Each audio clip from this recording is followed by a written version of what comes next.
Good afternoon. 2-3 minute wait कर लेते हैं, आने दो।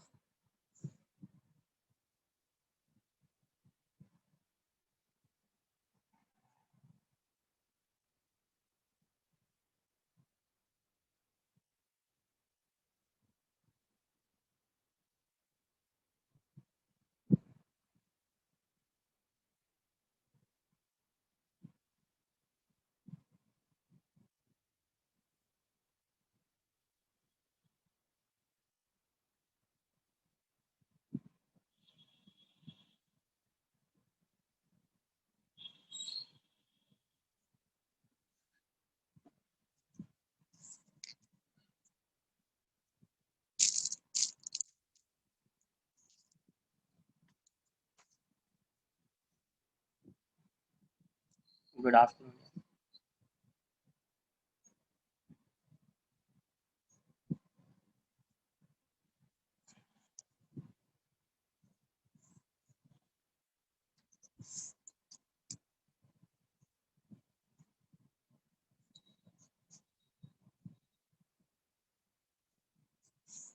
NLM या LOM कहीं पे लिखा होगा, लॉज ऑफ मोशन या Newton's laws of motion, lecture 2। First lecture में अपन ने टेंशन तक पढ़ा था। ऐसे ही Newton's laws of motion start किया था, बेसिक्स क्या है नहीं है। आपको एटलीस्ट रिकॉर्डेड वीडियो लेक्चर्स देख लेना चाहिए था, जो रिकॉर्डिंग सेंड किया था उस लेक्चर। हाँ बोलिए, क्या डाउट है? पुली में क्या डाउट आ गया भाई? अभी कैसे डाउट आ गया? कुछ कुछ बताया ही नहीं है। डाउट कब आता है? जब कुछ बताया जाता है। अभी तो कुछ बताया ही नहीं है तो डाउट कैसे आ गया? बोलिए क्या डाउट? हाँ जी हेलो सर। बताइए। हाँ बताइए। सर मेरे को वो पार्ट समझ नहीं आया, लाइक पुली में अगर कोई वेट लगाए तो टेंशन उसका नीचे की तरफ ही होगा, पुली पे ऊपर की तरफ होना चाहिए ना। पुली कैसा है? ऐसा है तो यहाँ पे इसका इस यहाँ पे स्ट्रिंग बना दो, यहाँ पे स्ट्रिंग बना दो, और यहाँ पे जो रॉड है उसको दिखा दो। अब ये बताओ, इस पुली का अगर आप पुली पे फोर्स को शो कर रहे हैं, दिखा रहे हैं आप फोर्स को, तो आप ये बताइए कि इस पे जो टेंशन होगा किस टाइप का फोर्स होगा? टेंशन उल्टा ही। Pulling force. तो फिर यहाँ पे आएगा ना,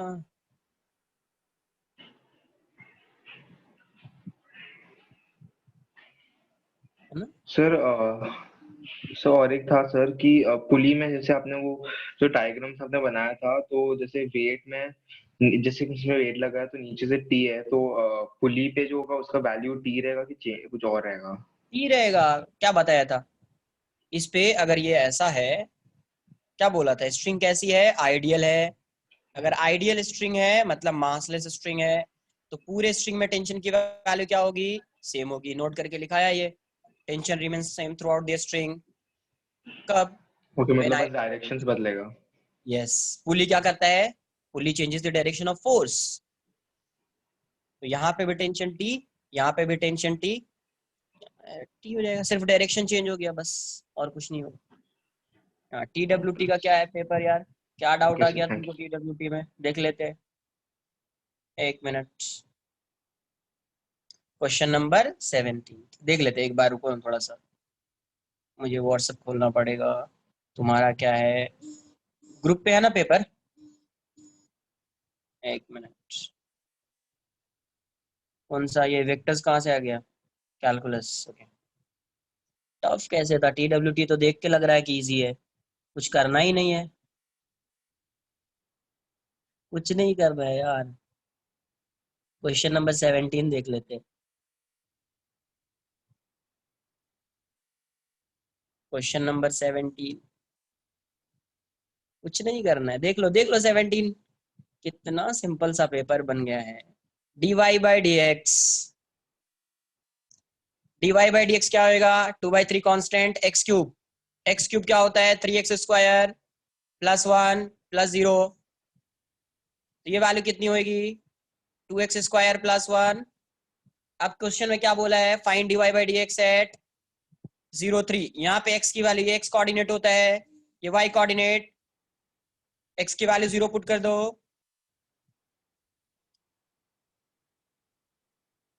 आंसर 1। कहाँ ग्राफ पास नहीं होगा? किसने बोल दिया ग्राफ 0 और ये वाला क्या? फाइंड, नहीं नहीं, एक ये भी बात तुम्हारी सही है, बिल्कुल सही बात है। y इक्वल्स टू ये 7 दिया हुआ उसने, है ना? अगर x की वैल्यू 0 होगी तो y की वैल्यू 7 होगी। बिल्कुल सही तुमने बोला यार, ये तो चेक ही नहीं किया था, है ना? इसका मतलब आंसर, आंसर आंसर क्या, ये क्वेश्चन ही ये हो जाएगा फिर। क्वेश्चन ही रॉन्ग हो गया, नन ऑफ दीज की बात तो छोड़ दो, डिफाइन ही नहीं है dy by D x. Yes yes yes, correct. मैंने भी नहीं देखा, मैंने भी ऐसे सॉल्व कर दिया, बट बात तुम्हारी बिल्कुल सही है कि अगर x की वैल्यू 0 होगी, इफ x इक्वल्स टू 0, अगर 0 पुट करेंगे तो 0 प्लस 0 प्लस 7, तो y इक्वल्स टू 7 आ जाएगा, है ना? y इक्वल्स टू 7 हो जाएगा। तो ये असल आंसर इसलिए 1 दिया हुआ है ना कि अगर ये 7 भी होता, ये 3 भी होता तो कोई चेंज नहीं आता। बात समझ में आ रही है ना? इसलिए वो मिस्टेक हो गया, प्रिंटिंग एरर है, बट बोनस मिल जाएगा, तुमको बोलना पड़ेगा कि सर ये 0, मतलब कोऑर्डिनेटर मैम को बोलिए आप कि ये 0 3, ये जो क्वेश्चन है ये सेटिस्फाई नहीं कर रहा, क्वेश्चन ही करेक्ट नहीं है, क्वेश्चन ही करेक्ट नहीं है ना, क्योंकि ये सेटिस्फाई नहीं कर रहा है। 0 3 वो 0 7 रहा होगा, प्रिंटिंग एरर हो गया ये, मतलब टाइपिंग एरर, प्रिंटिंग एरर तो नहीं बोलिए, टाइपिंग एरर। क्वेश्चन नंबर 17 ना, ठीक है मैं एक बार बोलता हूँ। लास्ट टेस्ट में वो बोनस मिला क्या, जो क्वेश्चन नंबर 16 था ना शायद, थर्ड वन देख लेते हैं, वो भी थर्ड क्या है। करेक्ट करेक्ट, नहीं मिला। तुम लोग बोलते नहीं हो तो कहाँ से मिलेगा यार, बोलना पड़ेगा। मिला सर, बोल रहे हो। D y by D x at x equals to, ये तो आ जाएगा थर्ड वाला। वाई की वैल्यू कितनी हो जाएगी, देखो यहाँ से। हाँ ठीक है, थर्ड देख लेते हैं, थर्ड, बात नहीं प्लीज। वाई की वैल्यू कितनी है, लॉन एक्स रेज टू 3/4, तो ये वैल्यू तो डायरेक्ट आ जाएगी ना, 3/4 लॉन एक्स। 16 भी क्या? अच्छा ठीक है, डिस्कस कर लेते हैं एक बार। तो d y by D x, तो d y by D x ये तो हो जाएगा ना 3/4 इंटू 1/x। तो x की वैल्यू 4/3 पुट करेंगे तो इसका आंसर 3/4 है, x की वैल्यू क्या है 4/3, तो आंसर आ जाएगा इसका 9/16। क्वेश्चन नंबर 2 भी देख लेते हैं यार। सेकंड सेकंड भी इजी दिख रहा है, सेकंड भी इजी दिख रहा है, वो इंटीग्रेट करना है बस। 0, अरे एक बार क्वेश्चन देखो ना, पुट करो x की वैल्यू 0 तो y की वैल्यू 3 होनी चाहिए, मतलब वो जो ग्राफ है वो 0 3 से पास ही नहीं होगा, तो ग्राफ जो है वो 0 3 से पास ही नहीं होगा।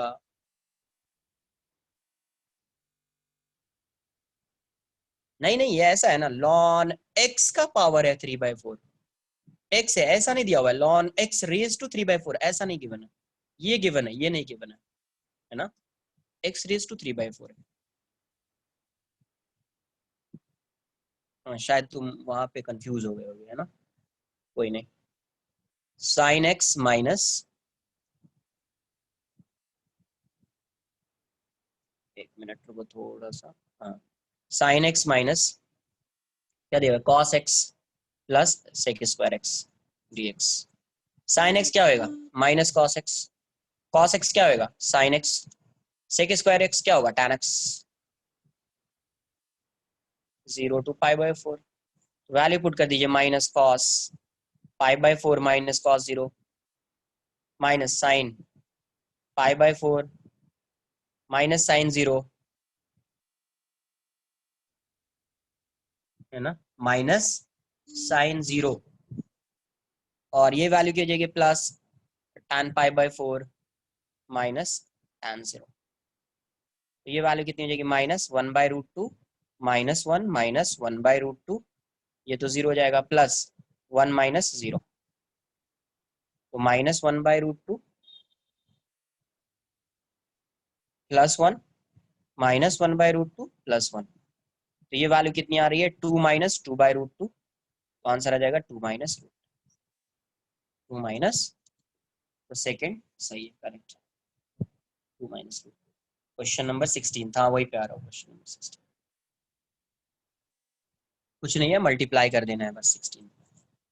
X raise to 3/2 into x square minus 1 into d x, तो ये वैल्यू कितनी हो जाएगी, एक्स 3/2 और ये दोनों मल्टीप्लाई कर दोगे तो ऐड हो जाएगा पावर, तो 3/2 plus 2 minus x raise to 3/2 dx। Question ही रॉन्ग हो गया ये।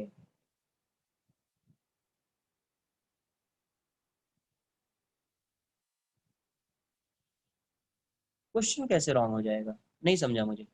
हाँ, ऑप्शन मैच नहीं कर रहा, वो अलग बात है ना, ऑप्शन मैच नहीं कर रहा है वो तो अलग है ना यार, क्वेश्चन ही रॉन्ग का मतलब डिफरेंट हो जाएगा ना कुछ। आई इक्वल्स टू क्या हो गया, एक्स रेज टू 2 प्लस 3/2, तो ये हो जाएगा 7/2 है ना, माइनस एक्स रेज टू 3/2। वो नहीं, ऑप्शन रॉन्ग हो सकता है ना, क्वेश्चन कैसे रॉन्ग हो जाएगा, क्वेश्चन तो ये सही है। हाँ, बोनस तो मिल ही जाएगा ना। एक्स रेज टू ये हो जाएगा 9/2 upon 9/2 minus x raise to 5/2 upon 5/2 plus 1, तो 2x रेज टू 9/2 अपॉन 9, 2/5, कहीं दिख भी नहीं रहा है, कहीं दिख भी नहीं रहा है, 2/9 तो कहीं दिख भी नहीं रहा है, प्लस सी, बोनस है ये, ऑप्शन करेक्ट नहीं है। तो question number 16, question number 16 bonus, option नहीं मैच कर रहा है, देखो क्या बताना है तुमको, क्या बताना है, क्वेश्चन ऑप्शन करेक्ट नहीं है इसमें। क्वेश्चन नंबर 17, क्वेश्चन ही फ्रेम सही से नहीं किया गया है, मतलब वैलिड नहीं है, क्वेश्चन वैलिड ही नहीं हो पाएगा फिर। हाँ, ये भी बोनस, ये भी बोनस।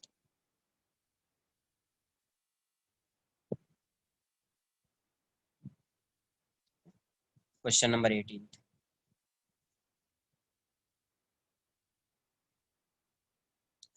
ये तो मिलना चाहिए ना, जो वैलिड नहीं है क्वेश्चन वो उसमें तो मिलना चाहिए, जो क्वेश्चन ही वैलिड नहीं है उसमें मिलना चाहिए, उसमें अटेम्प्ट नहीं भी किया है तो भी मिलना चाहिए ना, क्योंकि वो क्वेश्चन ही वैलिड नहीं है। इसमें भी क्या करेगा, कैसे अटेम्प्ट करोगे ये बताओ ना, मुझे ये समझाओ। जब बोनस, ये जब ऑप्शन ही मैच नहीं कर रहा है तो आंसर क्या टिक करेगा, कोई भी स्टूडेंट आंसर क्या टिक करेगा, कुछ भी टिक करके आ जाएगा। तो आंसर दोनों का बोनस होना चाहिए और सबको मिलना चाहिए, ठीक है? नहीं, दो सबको मिलना चाहिए यार, क्योंकि यही मतलब सही है, तो अभी क्या बोलने का, जस्टिस तो यही है। देखते हैं 18th, y equals to x³ / 2। मैं वैसे बोल दूंगा अभी लेक्चर के बाद, है ना, मैं एक बार बोल देता हूँ कि ये सब रॉन्ग है, बट तुम लोग खुद से कोऑर्डिनेटर को, मैम को बोलिए, है ना, मैम या सर जो भी है, आप उनसे बोलिए कि ये सब बोनस जा रहा है, सिर्फ मेरे बोलने से कुछ नहीं होगा, ठीक है। dy/dx देख लेते हैं, minimum find minima for the given equation, minimum value find करनी है, तो फर्स्ट क्या फाइंड करना है, dy/dx, ये वैल्यू कितनी, 3x² / 2 प्लस 2x/2 माइनस 12, कितनी हो गई वैल्यू, ये भी बोनस, नन ऑफ दीज लिख दो, इसमें बोनस नहीं जाएगा, नन ऑफ दीज हो जाएगा फिर,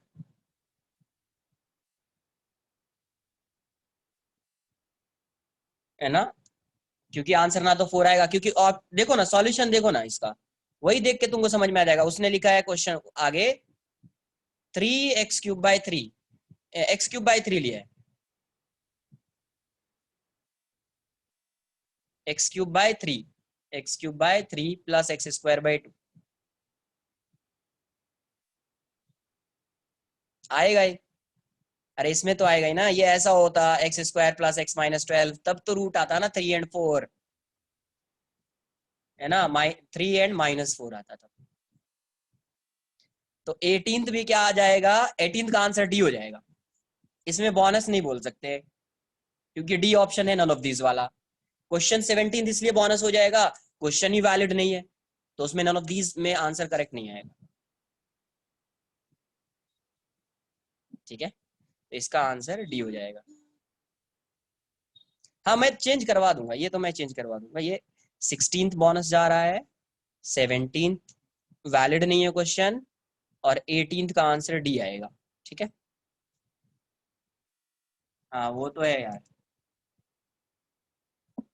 जेई एडवांस में नहीं के बराबर मतलब नहीं होता है, मान लो जेई एडवांस में क्या होता है, नन ऑफ दीज ऑप्शन अब होता भी नहीं है, पहले वाले पेपर्स में होता था, अब नहीं होता है।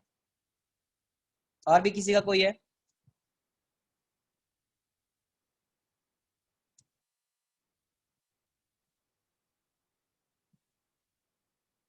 देख लेते हैं क्वेश्चन में डाउट है या फिर सॉल्यूशन जानना है, क्योंकि क्वेश्चन तो दिख रहा है, ऐसा क्वेश्चन तो मैंने कुछ ना कुछ तो बताया ही होगा आपको। ओके 20 देख लो क्या दिया हुआ। If volume of cylinder increases at the rate of इतना, तो dv बाय dt क्या गिवन है, π/2 सेंटीमीटर क्यूब पर second.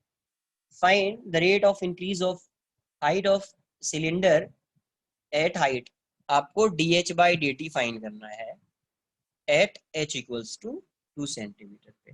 Given that radius of cylinder is always half of r की वैल्यू h/2 है ना। तो वॉल्यूम क्या होता है बताया है कि अगर v गिवन है, h फाइंड करना है, तो v और h का रिलेशन फाइंड करना पड़ेगा। तो वॉल्यूम क्या होता है, पाई आर स्क्वायर h, तो v इक्वल्स टू पाई। अब एक यहाँ पे r भी वेरिएबल है और h भी वेरिएबल है, तो आपको सिंगल वेरिएबल बनाना है और आपको चाहिए dh/dt, तो r को h के टर्म्स में लिखिए, तो हो जाएगा h²/4 इंटू h। तो v की वैल्यू यहाँ से क्या आ जाएगी, π/4 h3।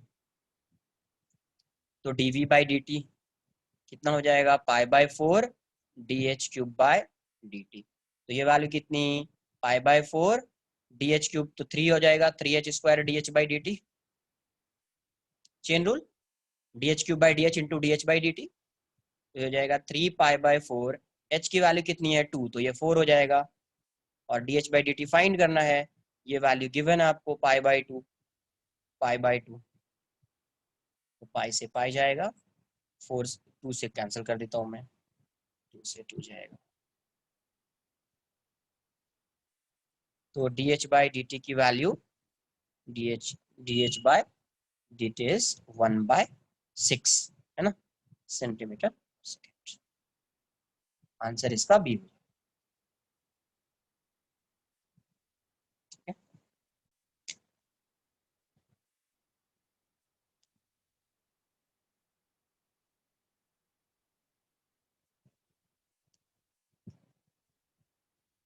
13 क्या है, तुम लोग को बहुत लग रहा था काइनेमेटिक्स सर पढ़े क्या, कैलकुलस वाला पार्ट कितना आया काइनेमेटिक्स से क्वेश्चन, कैलकुलस वाले पार्ट सिंपल है कुछ। तो फिर find the velocity of particle, तो सॉरी v इक्वल्स 13th ना, क्या गिवन है, v is given as v equals to 3t square minus 2t plus 5, where v is the velocity and r is the time. Find displacement of particle in third second. Third second मतलब displacement third second में find करना, मतलब limits कहाँ से कहाँ तक, t equals to 2 to t equals to 3, ये वाला डिस्टेंस यहाँ से यहाँ तक का डिस्टेंस फाइंड, आई बात समझ में, तो ये वाला डिस्टेंस फाइंड करना। तो एक बार अगर वेलोसिटी को चेक करो तो 2 to 3 के बीच ये 0 तो नहीं हो जा रहा है, वैसे क्या फाइंड करना, डिस्प्लेसमेंट फाइंड करना है, तो चेक करने का मतलब नहीं है, डिस्प्लेसमेंट फाइंड करना है ना, कोई चेक मत करो, फिर डिस्टेंस होता तब चेक करते। तो 2t + 5, तो ये वैल्यू कितनी हो जाएगी, dx equals to 3t square minus 2t + 5 dt। अब देखो t की वैल्यू कहाँ से 2 2 3, तो ये वैल्यू मान लीजिए इसका डिस्प्लेसमेंट यहाँ तक, यहाँ से यहाँ तक x1 है, x इक्वल्स टू x1, और यहाँ पे यहाँ x2 है, तो x1 से x2, तो डिस्प्लेसमेंट कितना हो जाएगा, x2 माइनस x1। ये वैल्यू कितनी, 3t³ / 3, 2t² / प्लस 5t, ये कितना आ रहा है 2 और ये 3, तो ये वैल्यू हो जाएगी T cube minus T square plus 5t 3 और 2, तो 3 cube minus 2 cube 3 square minus 2 square plus 5 3 minus 2, ये हो जाएगी 27 माइनस 8 27 माइनस 8, ये हो जाएगा 9 माइनस 4 प्लस 5 इंटू 1, तो ये कितना आएगा 19 माइनस 5 प्लस 5, आंसर इसका 19।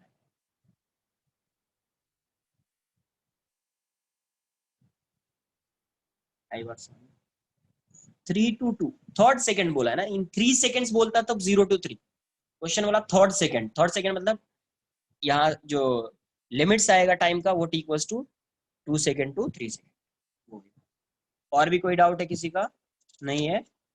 एक बार आप अपने कोऑर्डिनेटर को बोलिए, मैं भी एक बार बोल देता हूँ कि ये सब 2 बोनस आएगा और एक का आंसर की चेंज होगा।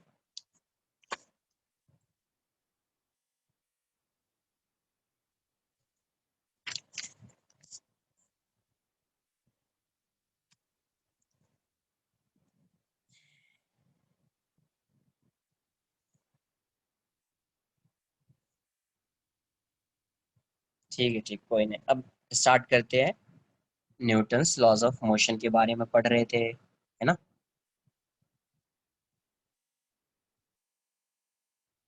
हाँ, होता है। एक बार लास्ट टाइम तुमको एक पेपर दिया था वेक्टर्स का, उसमें भी एक दो क्वेश्चन है जिसमें साइन प्लस से माइनस हो गया, तो हो जाता है, मिस्टेक्स होते हैं, टाइपिंग एरर हो जाता है। नेक्स्ट लिखेंगे यहाँ पे wait W।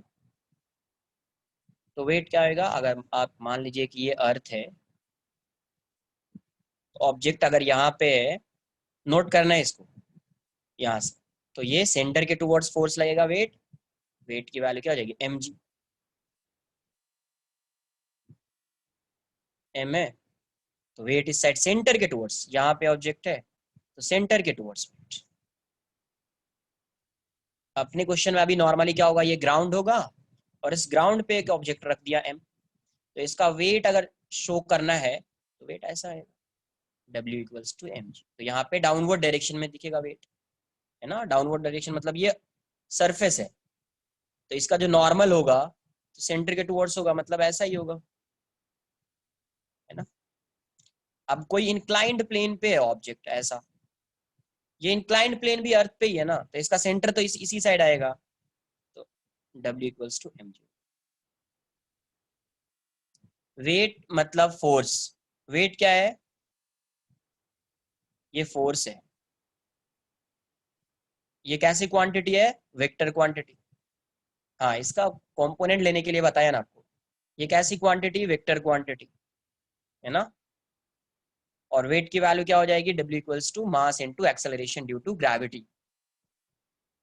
Wait W equals to acceleration, है ना, mass into acceleration due to gravity, तो ये है। कहीं पे भी होगा अपने लिए तो अभी डाउनवर्ड डायरेक्शन में, बट अगर कभी अर्थ दे दिया, अर्थ है, तो हमेशा सेंटर के टुवर्ड्स आएगा। किसके टुवर्ड्स? सेंटर के टुवर्ड्स। ठीक है, तो वेट का मतलब मास नहीं है, mass into acceleration due to gravity mg। तो ऐसा नहीं कोई पूछे कि तुम्हारा वेट कितना है तो तुम बोल देना 50 kg। अरे ये तो मास है, ये क्या है? मास है। ये वेट थोड़ी है 50 kg, ये मास है। वेट तो 500 न्यूटन हो जाएगा अगर आपने जी को 10 लिया है तो। जी की वैल्यू कितनी होती है वर्जिस? वर्जिस जी की वैल्यू होती है 9.8 मीटर पर second square, but easy calculation के लिए क्या लेंगे? 10 मीटर पर सेकंड स्क्वायर। इजी कैलकुलेशन के लिए क्या लेना है आपको? 10 मीटर पर सेकंड स्क्वायर। जी क्या होता है? Acceleration due to gravity. Acceleration due to gravity. ये कैसा फोर्स है? कांटेक्ट फोर्स है या नॉन कांटेक्ट फोर्स है? ये है ना, नॉन कांटेक्ट फोर्स। अब मान लीजिए ये ग्राउंड यहाँ पे है, ऑब्जेक्ट यहाँ पे है, तो भी इसका mg डाउनवर्ड डायरेक्शन में आएगा, तो भी इसका mg डाउनवर्ड डायरेक्शन में आएगा, अर्थ के टुवर्ड्स आएगा। तो ये वेट कैसा फोर्स है? Non contact force. नोट कर लीजिए इतना पहले, आप इसको नोट कर लीजिए।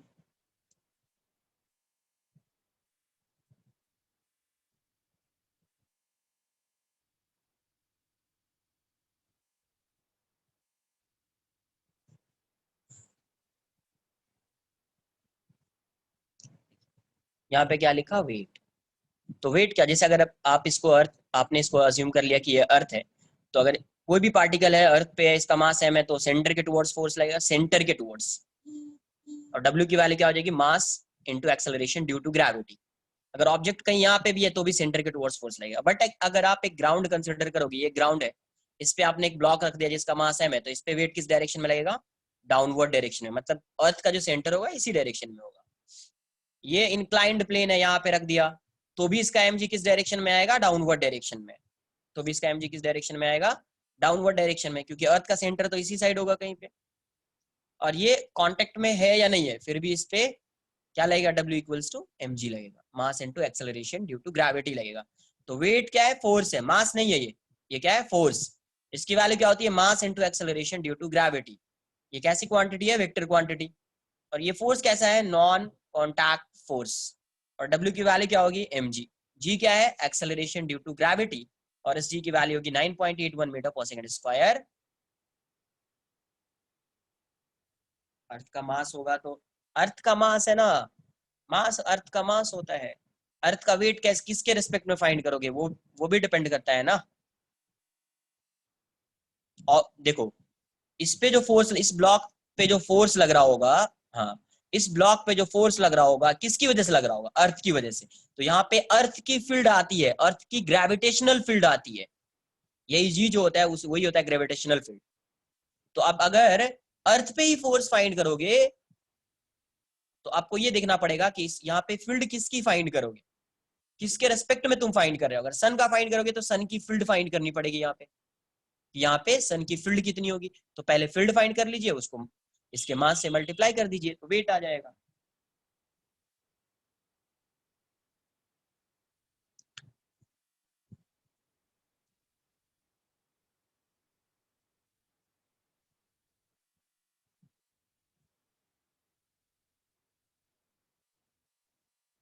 Yes, downwards. किसी भी सरफेस पे है वो डाउनवर्ड डायरेक्शन में आएगा। अगर अर्थ पे ऐसा किसी क्वेश्चन में दिया हुआ है, तब हमेशा सेंटर के टुवर्ड्स। ये भी डाउनवर्ड्स भी सेंटर के टुवर्ड्स ही है, सेंटर के टुवर्ड्स ही।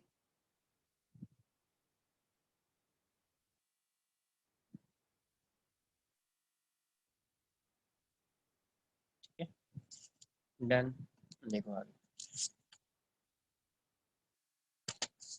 नोट कर लीजिए आप।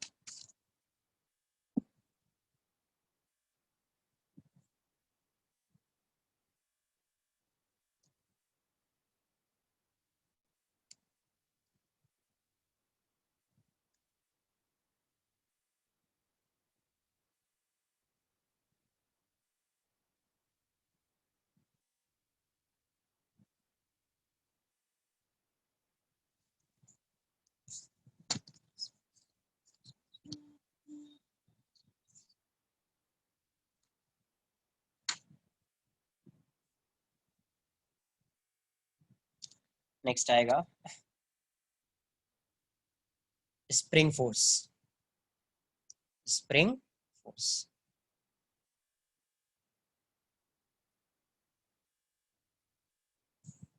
यहाँ पे ये मान लीजिए स्प्रिंग है,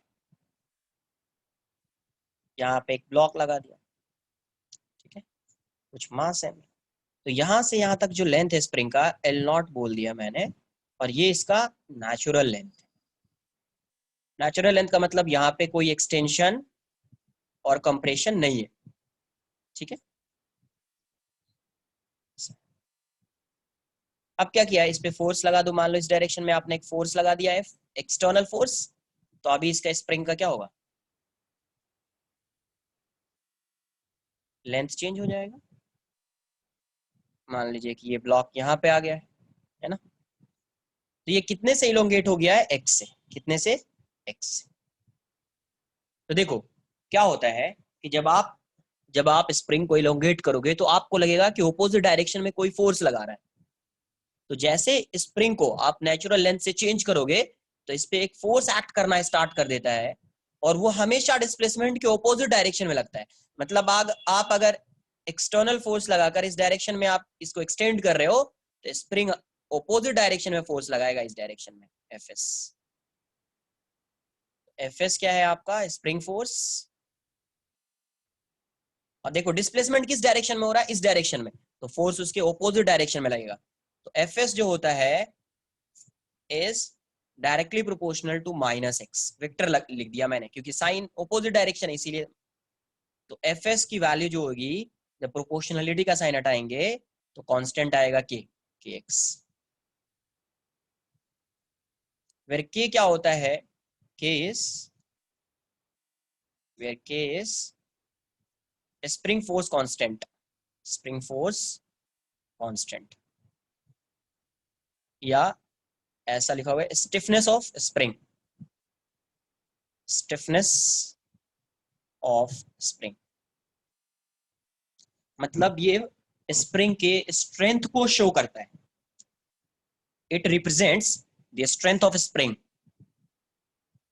अच्छा, के की यूनिट क्या हो जाएगी? ये न्यूटन होगा, ये मीटर होगा, तो के की यूनिट हो जाएगी न्यूटन पर मीटर। अब फोर्स का आपको पता है ये नेगेटिव साइन क्या इंडिकेट कर रहा है कि F is inversely proportional to F is anti parallel to x. F S is anti parallel to x. तो अगर सिर्फ मैग्नीट्यूड शो करना होगा, मैग्नीट्यूड की वैल्यू फाइंड करनी होगी, हाँ, के डिपेंड करता है, के depends on length of spring. आगे उसको डिस्कस करेंगे, अभी नहीं, अभी सिर्फ फोर्स के बारे में जानना है। तो एफ एस की वैल्यू क्या होगी? इसका मैग्नीट्यूड कितना होगा? के एक्स। वो गिवन होगा, क्वेश्चन में गिवन होगा। मैग्नीट्यूड ऑफ स्प्रिंग फोर्स कितना हो जाएगा?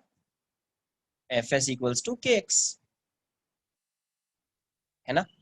तो अगर आप इस ब्लॉक पे स्प्रिंग फोर्स को शो करना चाह रहे हैं तो यहाँ पे अगर मास m है तो अभी स्प्रिंग फोर्स इस डायरेक्शन में लग रहा होगा एफ एस, और इसकी वैल्यू कितनी होगी? के एक्स। और इस पे इस डायरेक्शन में एक फोर्स लग रहा है, एक्सटर्नल फोर्स। कौन सा फोर्स? External force. आई बात समझ में? तो स्प्रिंग जो पे जो फोर्स लग रहा है, तो ऐसे फोर्स को बोलते हैं रीस्टोरिंग फोर्स। हाँ, यस, वायर बन जाएगा ये। तो ये कैसा फोर्स है? एन बाई एम नहीं है, न्यूटन पर मीटर यूनिट है। अरे यूनिट ऑफ के, यूनिट ऑफ के न्यूटन पर मीटर। अब यहां से देखो, समझो, पहले कुछ बताना चाह रहा हूं मैं।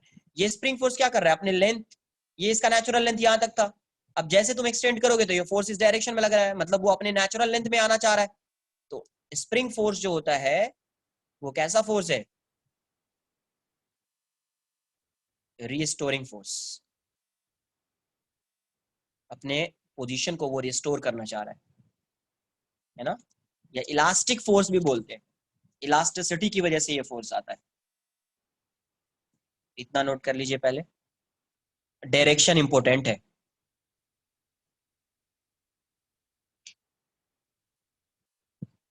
फॉर्मूला कौन सा? फॉर्मूला कहाँ लिखा? फॉर्मूला ये formula, F S equals to minus k x. इसको लर्न कर लीजिए कि स्प्रिंग फोर्स की वैल्यू के एक्स होती है। ये जो फोर्स होता है ये ऑब्जर्व किया गया, it is observe that spring force is directly proportional to displacement of spring या इलोंगेशन और कंप्रेशन ऑफ स्प्रिंग। बट ये हमेशा क्या होगा? ऑपोजिट डायरेक्शन में होगा। तो अभी तो इलोंगेशन देख रहे हैं, कंप्रेशन आएगा तो देखते क्या होगा। अपने को सिर्फ अभी क्या मतलब है, क्या देख रहे हैं? Direction of force. अभी तक यही काम कर रहे हैं, डायरेक्शन ऑफ फोर्स। एक बार डायरेक्शन आपको समझ में आ जाएगा तो क्वेश्चन बहुत ही सिंपल हो जाएगा आगे। डायरेक्शन नहीं आएगा समझ में तो फिर आगे प्रॉब्लम होगा। यस, ये वाला राइट साइड और ये वाला लेफ्ट साइड। नहीं नहीं, कांस्टेंट फोर्स नहीं है, it depends on x, variable है। एफ इक्वल्स टू क्या है? के एक्स ना। एक्स क्या है? डिस्प्लेसमेंट है। इलोंगेशन है तो जितना इलोंगेशन होगा उतना। ओ, कॉन्टैक्ट फोर्स बोल रहे हो? कॉन्टैक्ट फोर्स बोल सकते हैं, एग्जैक्टली इसको रिस्टोरिंग फोर्स बोलते हैं, कांटेक्ट फोर्स बोल सकते हैं, क्योंकि बिकॉज जब तक ये कांटेक्ट में नहीं रहेगा कोई ब्लॉक, कोई इसको पुल नहीं करेगा, तब तक तो आएगा नहीं ना। F external, F E X T, F E X T, E X T का मतलब क्या? एक्सटर्नल फोर्स, मतलब कोई एक्सटर्नल एजेंट फोर्स लगा रहा है, कोई एक्सटर्नल एजेंट फोर्स लगा रहा है।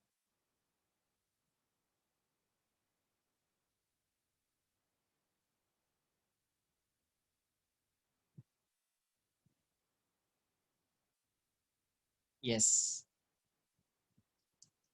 हुक्स लॉ होता है ये, हुक्स लॉ। आगे मैं डिस्कस करूंगा इन सब चीजों को। एफ एस की वैल्यू, जहां पे स्प्रिंग को कट करेंगे तो क्या चेंज आएगा, नहीं आएगा, वो सब आएगा। बट अभी पहले ये सब तो समझने हैं अपन।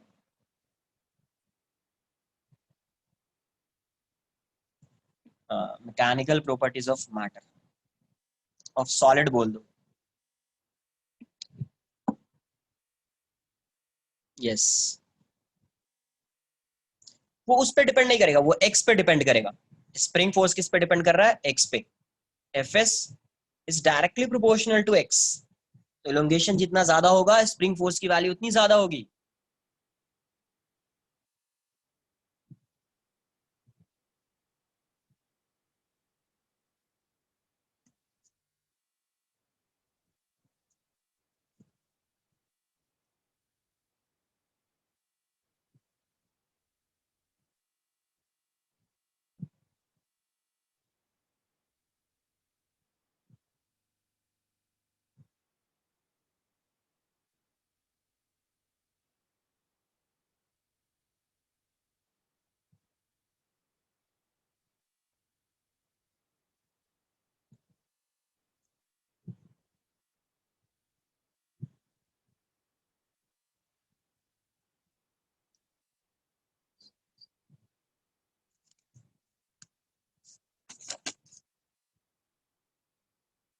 नोट कर लीजिए।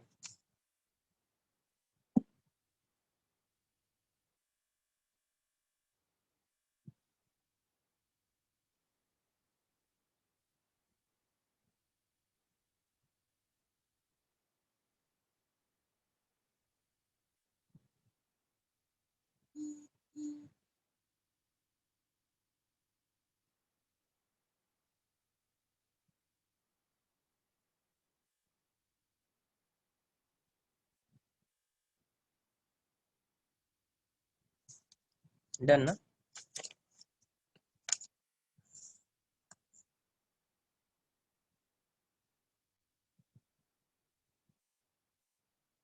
यस, के पॉजिटिव होता है, के हमेशा पॉजिटिव होगा। लिख लेना, के is greater than 0, positive constant है वो। अब अगर ये स्प्रिंग ब्लॉक ऐसा है, यहाँ पे एक स्प्रिंग लगा दिया और यहाँ पे एक ब्लॉक लगा दिया, ये यहाँ से यहाँ तक जो है ये एल नॉट है। Yes, direction, negative sign indicates the direction of force. L naught क्या है? नेचुरल लेंथ ऑफ स्प्रिंग है। अब यहाँ पे तुमने कोई एक्सटर्नल एजेंट है जो फोर्स लगा रहा है, एफ एक्सटर्नल, इस डायरेक्शन। तो अभी मान लीजिए ये इतना आ गया है, ये ब्लॉक यहाँ पे आ गया, तो इसका यहाँ पे क्या हो गया? कंप्रेस हो गया स्प्रिंग। अब देखो, तुम अगर स्प्रिंग को इस डायरेक्शन में कंप्रेस कर रहे हो, तो स्प्रिंग इस पे फोर्स किस डायरेक्शन में लगाएगा? इस ब्लॉक पे इस डायरेक्शन में लगाएगा, है ना? वो अपने ओरिजिनल पोजीशन पे जाना चाहेगा। तो यहाँ पे भी डिस्प्लेसमेंट इसका इस डायरेक्शन में हुआ है और फोर्स इस डायरेक्शन में लग रहा है, तो सेम वैल्यू आ जाएगी माइनस के एक्स। इसीलिए नेगेटिव आता है। इसीलिए क्या आता है? नेगेटिव। अगर इस ब्लॉक पे फोर्स को आपको शो करना होगा, इस ब्लॉक पे इस डायरेक्शन में एफ एस लगेगा और इस डायरेक्शन में एक्सटर्नल फोर्स लगेगा, मास है। आई बात समझ में कुछ?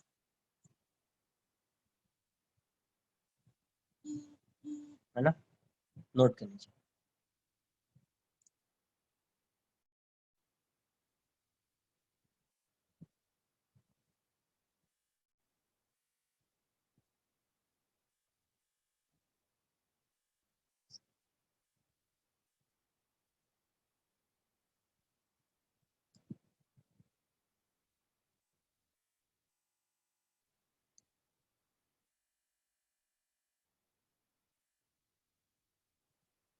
बोल सकते हैं, बोल सकते हैं नेट एक्सटर्नल फोर्स, सिर्फ एक्सटर्नल फोर्स नहीं बोलेंगे, net external force. Next page कहाँ से आएगा अभी?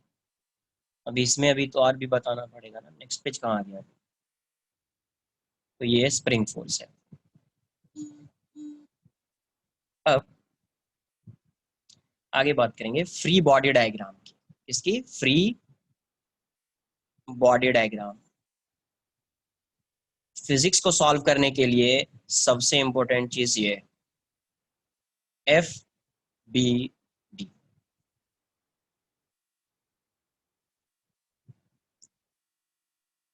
आपने फ्री बॉडी डायग्राम ड्रॉ किया तो आपसे मैक्सिमम क्वेश्चन सॉल्व हो जाएगा अगर सही ड्रॉ किया है तो।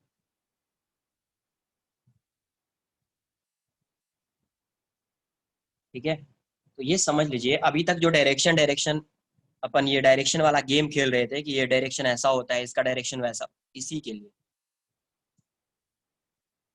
ठीक है, तो लिखेंगे free body diagram, free body साथ में ही नोट करो।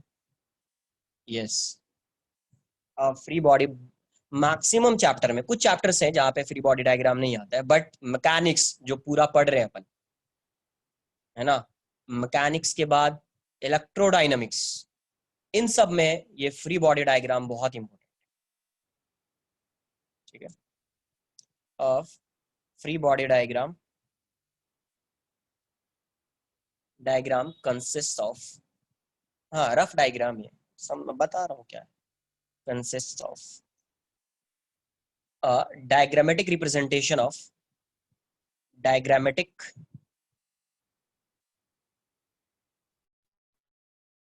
Matic representation of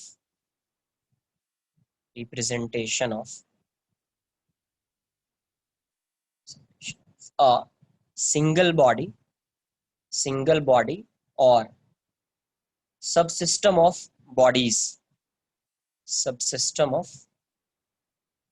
bodies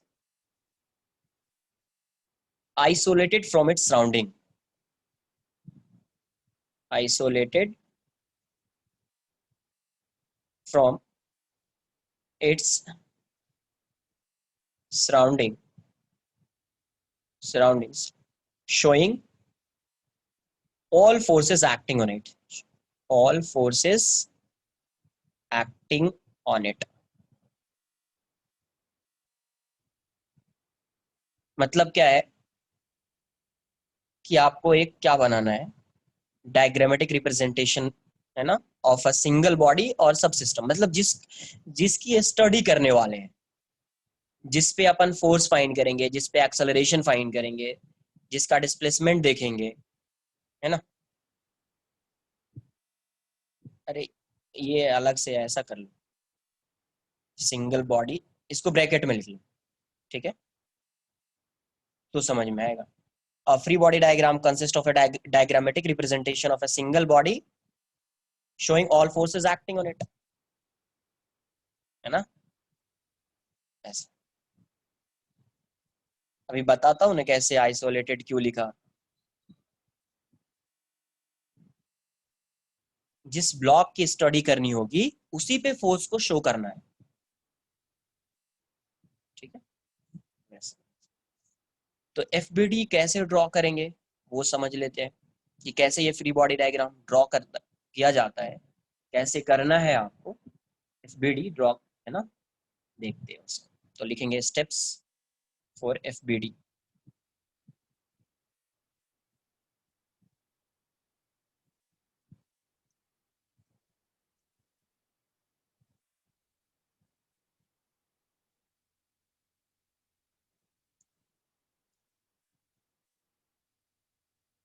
note कीजिए इसको।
डन ना। अब देखिए कैसे फ्री बॉडी डायग्राम ड्रॉ करते हैं, उसको भी समझ लेते हैं।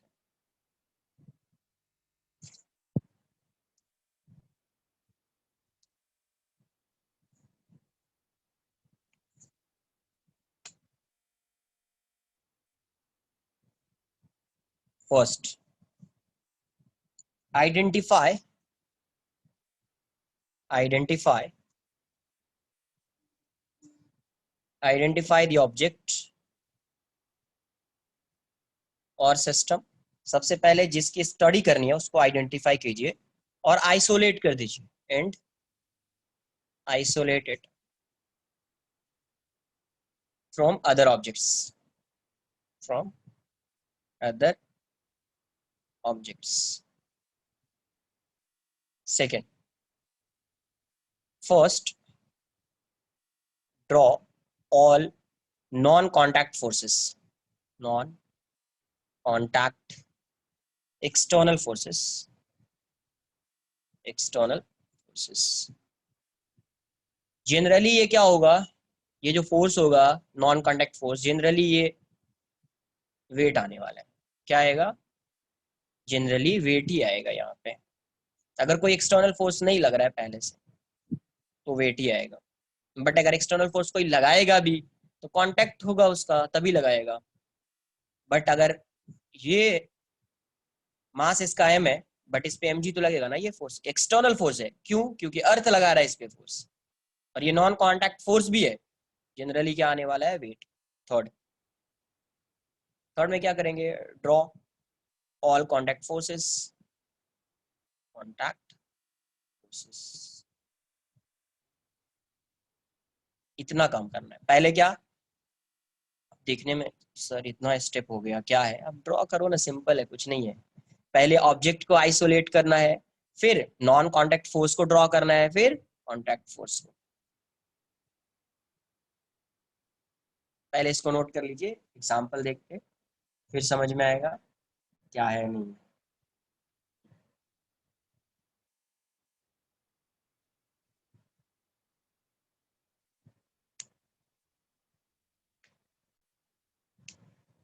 हाँ अभी देख, अभी समझोगे, पहले नोट तो कर लो इसको, अभी आएगा समझ में क्या है। यहां से देखिए, ये ग्राउंड है, ये ब्लॉक इस पे रखा हुआ है, इसका मास m है। मास क्या है, m। ये सब काम कर चुके अपन पहले ही, बट है ना, इंडिविजुअली अपन शो कर रहे थे नॉन कांटेक्ट फोर्स को, अलग से शो किया कांटेक्ट फोर्स को, अब एक साथ ड्रॉ करना है। इसीलिए अभी तक डायरेक्शन डायरेक्शन बात कर रहे थे। तो देखो यहाँ पे सिस्टम क्या है, ये ब्लॉक है और ये ग्राउंड है, ये पूरा सिस्टम है, ये पूरा क्या है, सिस्टम है। आपको किसकी स्टडी करनी है, तो इस ब्लॉक की। ग्राउंड की थोड़ी, ग्राउंड के मोशन के बारे में थोड़ी जानेंगे, ब्लॉक कैसे मूव कर रहा है, ब्लॉक पे कितना फोर्स लग रहा है, ये अपने लिए इंपॉर्टेंट है। तो आइडेंटिफाई किया ना, सबसे पहले क्या किया, आइडेंटिफाई द ऑब्जेक्ट। तो आइडेंटिफाई क्या किया, किसको, किसके मोशन की स्टडी करनी है, ब्लॉक की। इसको आइडेंटिफाई किया, आइसोलेट कर दीजिए, आइसोलेट कर दिया, ग्राउंड को हटा दिया, स्टेप हो गया। FBD ऑफ ब्लॉक लिख लो इसको। अब इस पे नॉन कांटेक्ट फोर्स क्या लग रहा होगा, वेट। तो वेट किस डायरेक्शन में आएगा, डाउनवर्ड डायरेक्शन में, W इक्वल्स टू mg। दूसरा, ये इसके कांटेक्ट में है तो ग्राउंड इस पे नॉर्मल रिएक्शन लगाएगा, नॉर्मल ऐसा आ जाएगा। यही हो गया फ्री बॉडी डायग्राम। यही क्या हो गया, फ्री बॉडी डायग्राम। पहले से नहीं पता है ये कि वेट डाउनवर्ड डायरेक्शन में लगेगा, नॉर्मल रिएक्शन परपेंडिकुलर लगेगा, ऐसा। यही इसका क्या हो गया, फ्री बॉडी डायग्राम।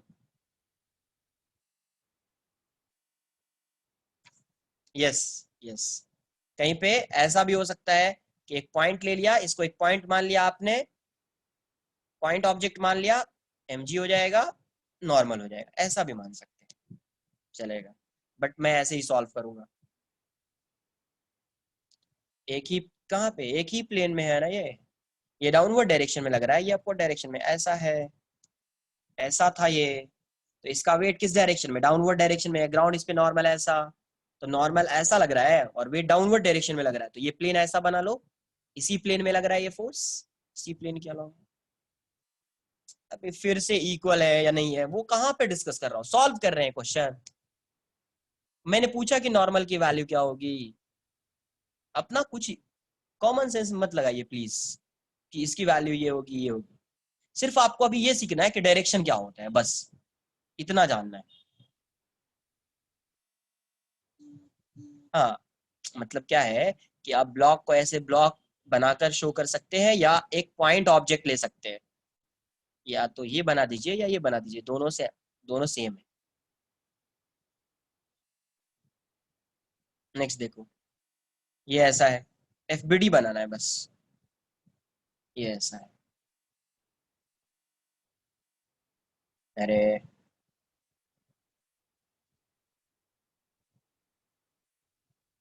ऐसा है, टच कर रहे हैं यहाँ पे, कॉन्टेक्ट में ए बी। इसका मास मान लीजिए m1 है और इसका मास m2 है। FBD of A and FBD of B बताओ। FBD of A and FBD of B.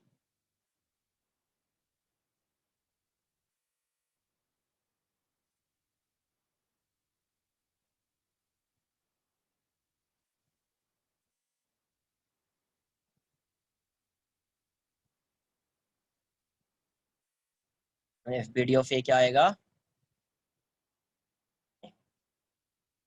ये ऐसा बना दिया। तो इसका फोर्स एफबीडी बनाना है तो इसको आइसोलेट करना पड़ेगा इससे और इससे, तो आइसोलेट कर दिया है तो इस पे डाउनवर्ड डायरेक्शन में m1g हो जाएगा। दूसरा ये इसके कांटेक्ट में है तो नॉर्मल ऐसा आएगा n1। यहाँ पे भी कांटेक्ट में है तो नॉर्मल एक ऐसा जाएगा इस डायरेक्शन में, na बोल दीजिए। और ये भी कांटेक्ट में है यहाँ पे तो एक नॉर्मल इस डायरेक्शन में सेंटर के टुवर्ड्स आएगा, NAB बोल दीजिए इसको, NAB है ना, यहीं पे लगा दीजिए नॉर्मल, ऐसा शो कर दीजिए आप सिर्फ, है ना, NAB सेंटर। ए हो गया। इसी तरीका से बी का आएगा, यहाँ पे mg, यहाँ पे नॉर्मल, यहाँ पे नॉर्मल। हाँ, यहाँ पे तो हमेशा, यहाँ पे तो वैसा ही है, हर जगह पे जरूरी नहीं कि ऐसा हो, यहाँ पे तो वैसा ही होगा।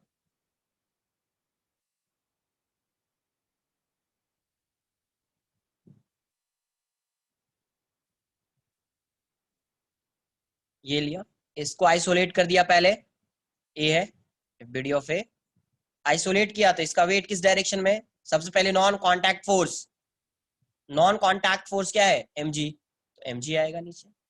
फिर कांटेक्ट फोर्स, तो यहाँ पे नॉर्मल है ऐसा, यहाँ पे भी कांटेक्ट में ये, इसका नॉर्मल ऐसा, यहाँ पे भी ये कांटेक्ट में तो ये इस पे नॉर्मल ऐसा लगाएगा, है ना। अब बी के लिए शो करेंगे, बी का एफबीडी क्या आएगा, FBD of B, FBD of B,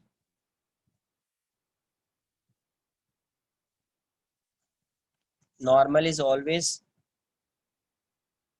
towards center, always towards center।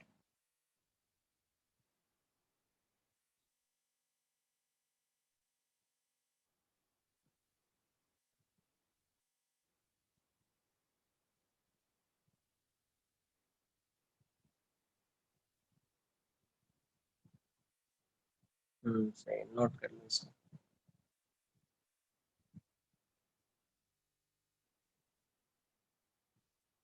Normal या ए पे नॉर्मल ग्राउंड लगा रहा है, एन ए का मतलब क्या है, normal on A due to ground, इस ग्राउंड की वजह से नॉर्मल है, इस वॉल की वजह से नॉर्मल को n1 बोल दिया है। यस, ये वाला जो है NAB एंड NB ये दोनों इक्वल हो जाता है। तो ये कैसा हो गया इसका FBD, ऐसा है बी आपका। तो यहाँ पे एक mg आएगा m2g, दूसरा ये इसके कांटेक्ट में था तो ये इस पे ऐसा नॉर्मल लगाएगा, इसको n2 बोल दीजिए आप, है ना। ग्राउंड, ग्राउंड के कांटेक्ट में तो है नहीं, ग्राउंड तो लगाएगा नहीं।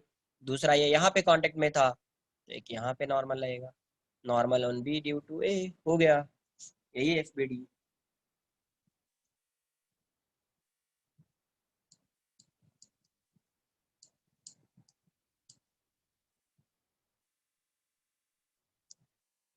कहाँ पे मैं m g sine theta m g cos theta कहाँ पे रिजॉल्व किया है फोर्स को?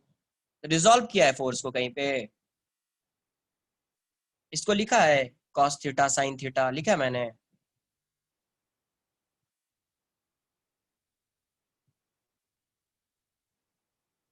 एम जी की वजह से नॉर्मल लगेगा। Very good, very good. अरे नॉर्मल यहाँ पे कब लगेगा? जब ये कांटेक्ट में होता है ग्राउंड के, तब लगता ना यार।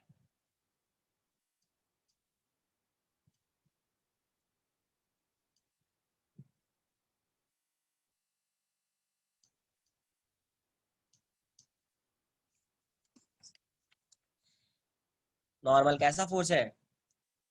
कांटेक्ट फोर्स है ना?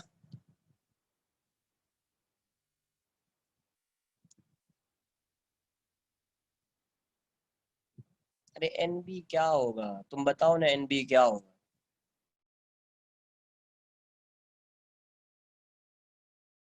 कितना नॉर्मल लगेगा इस पे, ये बताओ पहले।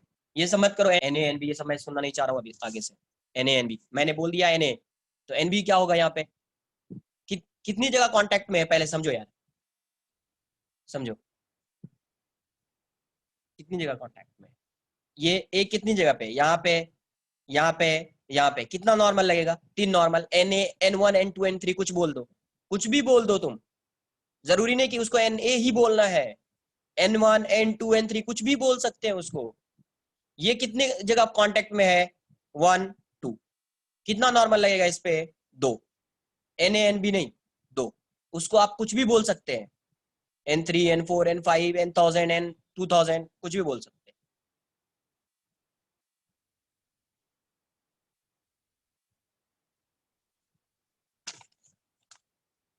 अरे कुछ नहीं, ये बताओ, मतलब तुम लोग जो हो, इतना समझाने के बाद नहीं आ रहा है, ये बताइए, नहीं ध्यान से। बिल्कुल। डाउट कैसा आ रहा है कि सर आप यहाँ पे क्यों नहीं शो कर रहे हैं इसको? ए में तो ए केस, यहाँ जो एफ बी डी ऑफ ए बनाया था, तो यहाँ तो आपने ऐसा शो किया था। इसको मैं यहाँ पे शो करूं या यहाँ पे शो करूं, कोई चेंज होगा? होने वाला है कुछ चेंज? तो ये डाउट कैसे आ जाता है, ये बताओ। कुछ चेंज होता तो समझ में आती। वेक्टर क्वांटिटी है, कहीं भी पैरेलली शिफ्ट कर सकते हैं इसको। कोई यहाँ पे लगा दे तो भी वही आंसर, कोई यहाँ पे लगा दे तो भी वही आंसर, कोई यहाँ पे लगा दे तो भी वही आंसर। पैरेलली कहीं पे भी शिफ्ट कर सकते हैं वेक्टर्स को।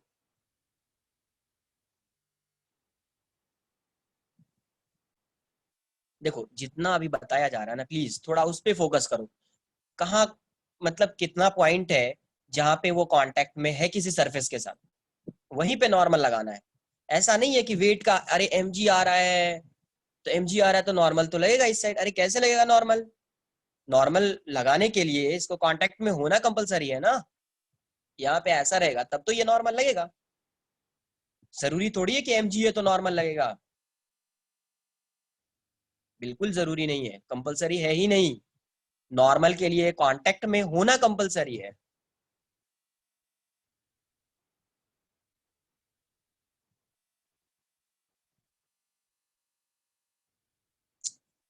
इसका बताओ, क्या बता रहा था, भूल भी गया मैं, कुछ बताना था।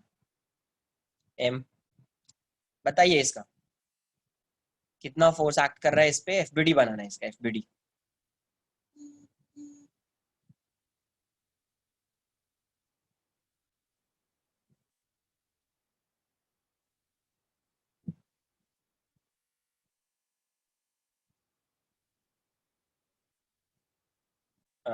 नहीं, m g sine theta m g cos theta अभी नहीं लिखेंगे, जब क्वेश्चन को सॉल्व करेंगे ना तब लिखेंगे। तो एफबीडी ऑफ ब्लॉक क्या आ जाएगा? एफबीडी ऑफ ब्लॉक, यहाँ ध्यान से देखिए, ये ऐसा ब्लॉक है। ब्लॉक कैसा है? इस टाइप का ब्लॉक है ना? हाँ, दो फोर्स एक्ट कर रहा है, ये ब्लॉक है, मास एम। तो यहाँ पे क्या आएगा? डब्ल्यू इक्वल्स टू एम जी।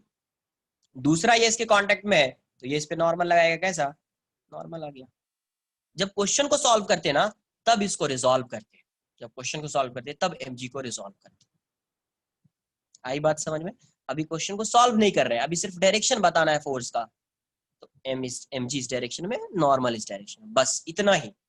नहीं तो अगर इसको सॉल्व करना होता तो mg sin थीटा आता, mg cos थीटा आता, वो सब आएगा, बट अभी अपने को कोई मतलब नहीं है उससे, सिर्फ डायरेक्शन जानना है बस।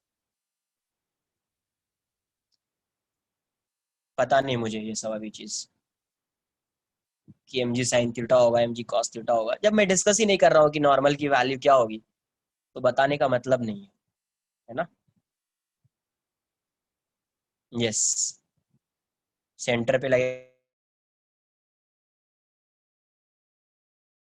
सेंटर, यहाँ सेंटर ऑफ ग्रेविटी बोलते हैं उसको, आगे चलकर कुछ आएगा सेंटर ऑफ मास। सिर्फ इतना ही ड्रॉ करना है बस, बिल्कुल भी रिजॉल्व नहीं करना है। अभी जब क्वेश्चन सॉल्व करेंगे तो वहां पे बताऊंगा कैसे रिजॉल्व करना है, किस डायरेक्शन में रिजॉल्व किया जाता है, वो भी इंपॉर्टेंट।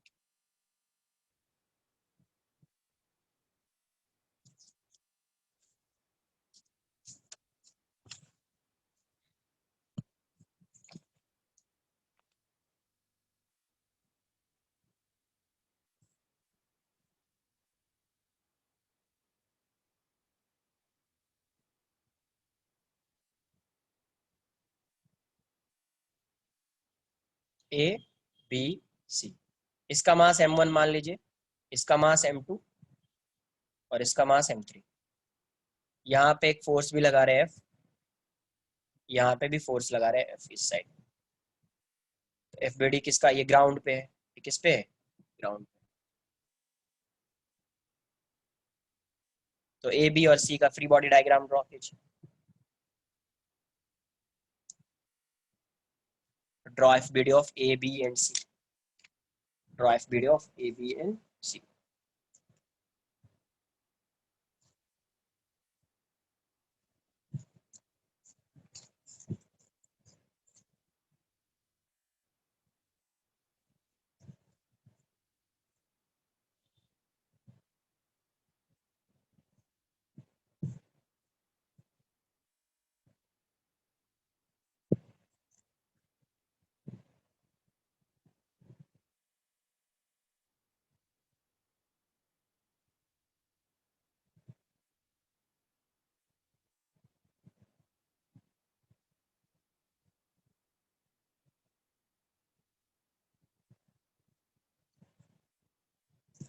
मैच करा लीजिए, एक बार देख लीजिए F B D of A क्या हो जाएगा।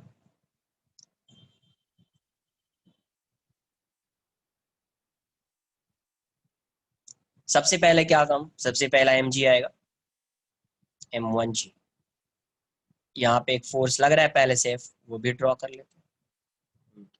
अब देखो ये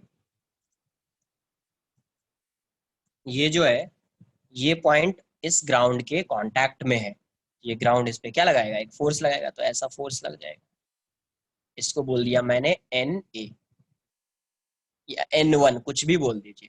अब देखो ये और ये दोनों एक दूसरे के कांटेक्ट में है, तो ये इस पे फोर्स लगाएगा, तो ये इस सरफेस के परपेंडिकुलर होगा, है ना, इस सरफेस के परपेंडिकुलर होगा, ऐसा एक फोर्स लगा दीजिए। Normal reaction on A due to B, video पे F B D of B देख लेते हैं। F B D of B,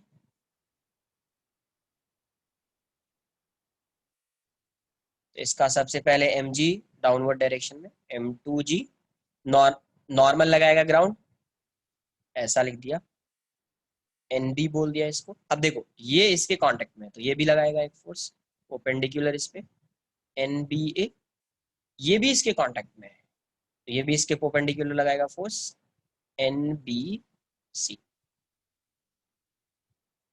F B D of C.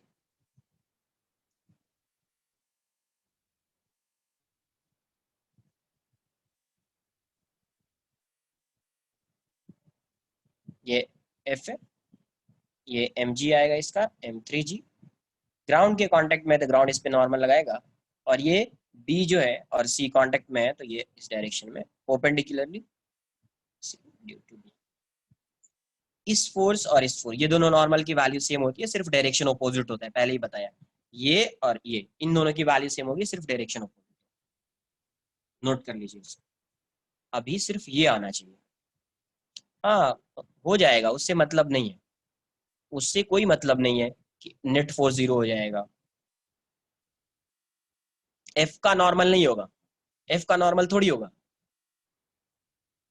F का नॉर्मल थोड़ी होगा। ये बॉडी, ये फोर्स लग रहा है, ये किसी दूसरे बॉडी के कांटेक्ट में होगा तब फोर्स लगेगा।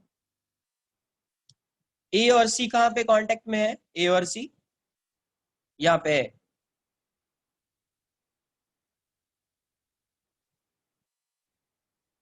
क्या बोल,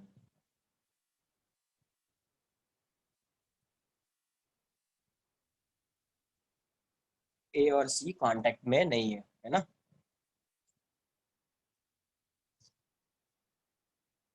नोट करो इसको। क्या डाउट है? अरे यार सीरियसली तुम लोग को जो है ना, कभी कभी इतना तुम लोग इरिटेट करते हो। मैं बोल रहा हूँ कि अभी क्वेश्चन को डिस्कस ही नहीं कर रहे हैं, तो कहाँ से इक्विलिब्रियम आ गया, ये कहाँ से आ गया यार? प्लीज। तो सर, हाँ बोलिए। सर वो जो दो एफ लग रहा है साइड से, उसको हम कंसिडर नहीं करेंगे क्या बी के लिए एंड ए के लिए जो साइड से लग किस रहा पे है? लग रहा है ये फोर्स? सर किस इसी के पे जो लग रहा है? फोर्स, सर वो एफ की वजह से भी ए में चेंज आएगा ना, मतलब ए में इफेक्ट आएगा ना? नहीं, एफ, ये फोर्स एफ और एफ किस पे लग रहा है? सर एक तो ए पे लग रहा है, एक सी पे लग रहा है। तो उसी पे दिखाएंगे ना। ये बॉडी बी, बॉडी बी पे तो ये जब फोर्स लग रहा है, तो जब फोर्स यहाँ से लगेगा इस साइड, तो ये क्या करेगा, इसको प्रेस करेगा। हाँ ओके सर, तो वो नॉर्मल नॉर्मल है। में ही आ जाए। ठीक है सर, आ गया आ गया।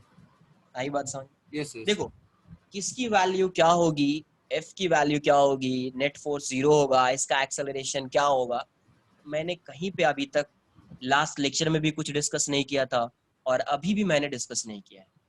Yes sir, got it.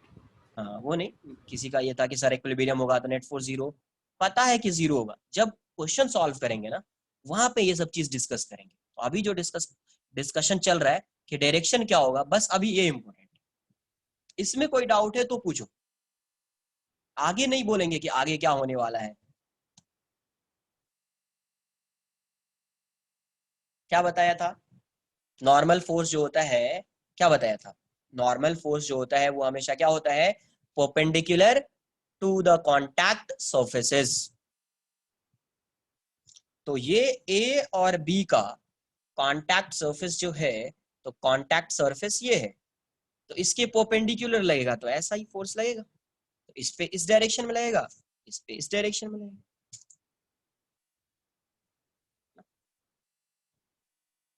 तो ये आएगा, उसका भी टाइम आएगा। इक्विलिब्रियम होगा तो क्या होगा, एक्सेलरेट कर रहा है, सब आएगा। थोड़ा सा पेशेंस रखिए, सब आएगा।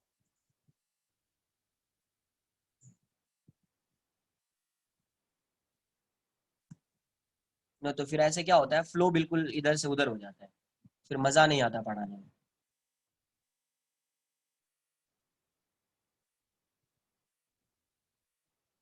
नेक्स्ट लिखेंगे इनर्शिया। पहले से पता है, फिर भी थोड़ा सा नोट कर लेते हैं। तो क्या करता है, अगर कोई बॉडी रेस्ट में है या मोशन में है, तो वो क्या करेगा, जिस स्टेट में उसी स्टेट में रहना चाहेगा, रेजिस्ट करेगा, है ना?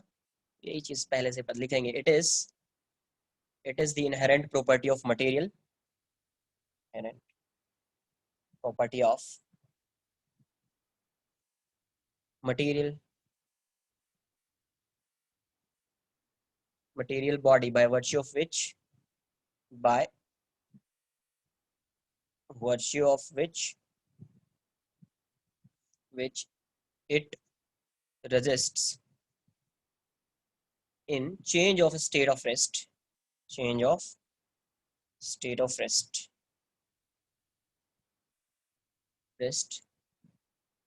or of uniform motion, or of uniform motion or direction of motion, direction of motion,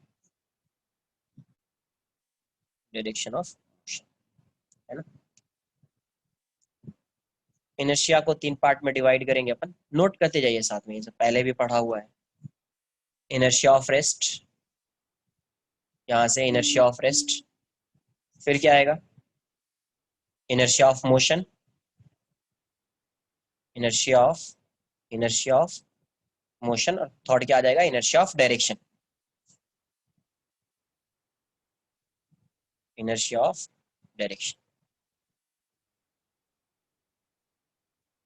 तो अगर रेस्ट में है, कोई फोर्स लगेगा उस पर तो उसको चेंज करना चाहेगा, तो वो उसका ओपोज करेगा। यूनिफॉर्म मोशन में तो वो उसका ओपोज करेगा और डायरेक्शन को चेंज नहीं होने देगा, वो ये ट्राई करेगा, है ना।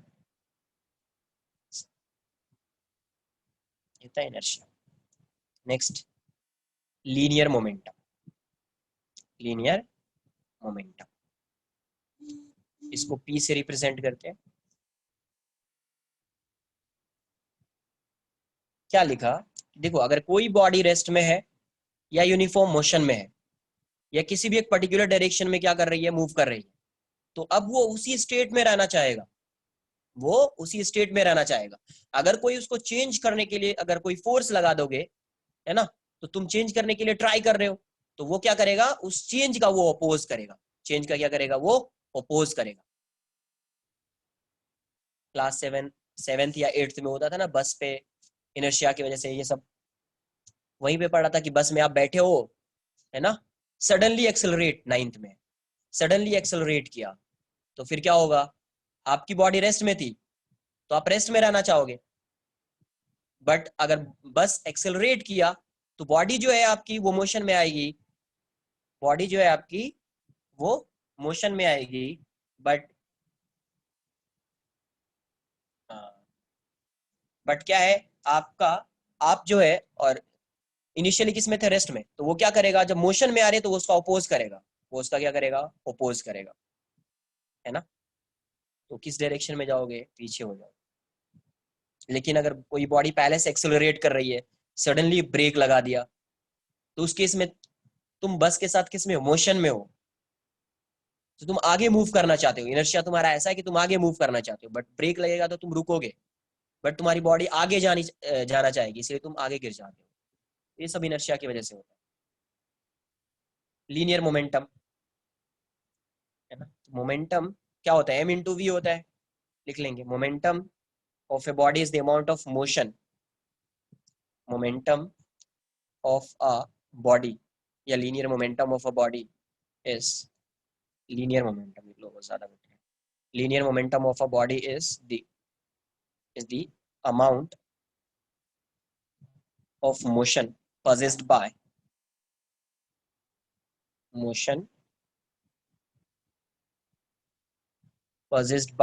the body।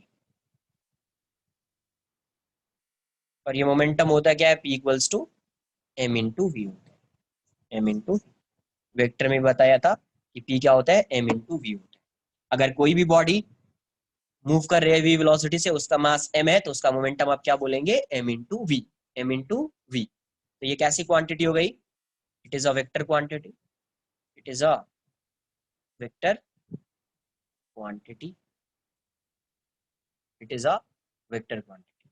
डायरेक्शन क्या होगा, तो P is parallel to V, P is parallel to V, क्योंकि मास कभी नेगेटिव होगा नहीं, मास कभी नेगेटिव होगा नहीं, तो P is parallel to V। Amount means mass into velocity, अरे उसका कुछ मास है और ये मूव भी कर रहा है, तो लीनियर मोमेंटम किसकी प्रॉपर्टी हो गई, linear momentum is the property of a moving body having mass m, moving body having mass m। तो आप उस अमाउंट को क्या लिखेंगे, m × v, m × v, है ना। तो लीनियर मोमेंटम किसकी प्रॉपर्टी हो जाती है, तो मूविंग बॉडी की प्रॉपर्टी होती है, जिसका मास कुछ मास है। अब इससे सिंपल क्या बोलूं मैं, इससे सिंपल क्या तुम बोलना चाह रहे हो, बोलो, मुझे तो यही आता है।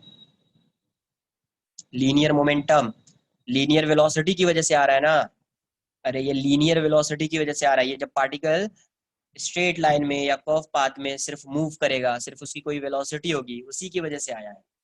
v है लीनियर वेलोसिटी, किसी प्लेन में पार्टिकल मूव कर रहा है, तब उस केस में आता है ये P = m × v। अरे फॉर्मूला की मैं कहाँ बात कर रहा हूँ, फॉर्मूला की बात करता तो मैं ऐसे लिखता ना, linear momentum is defined as product of mass into velocity, ऐसा लिखता ना मैं फिर।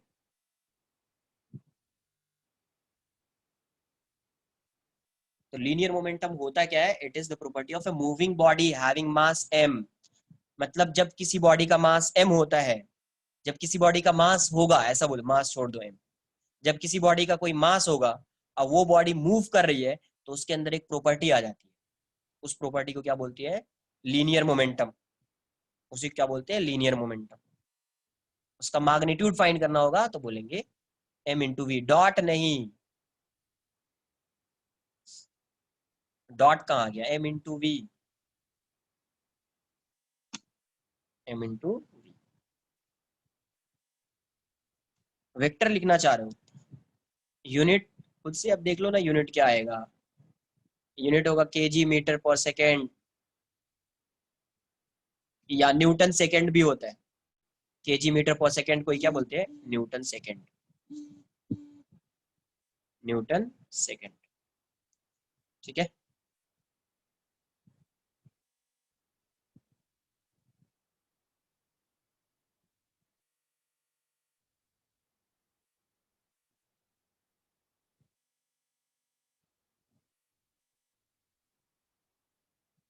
अब इसका इफेक्ट तुमको कब दिखेगा? जब कोलिजन होगा। लीनियर मोमेंटम का इफेक्ट कब दिखेगा? जब कोलिजन होगा, तब इफेक्ट दिखेगा। इसका मोमेंटम कितना था, उसके अकॉर्डिंग कोलिजन, अगर है ना, जैसा कोलिजन होगा उसका वैसा ही इफेक्ट आएगा।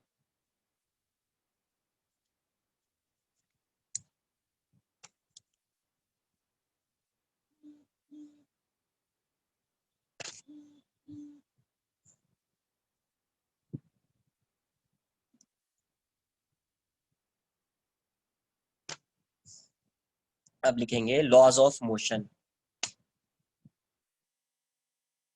अब आएगा अपना लॉज ऑफ मोशन। पहले से पता है, थोड़ा फास्ट लिख लेते हैं। First law of motion, Newton's first law of motion है।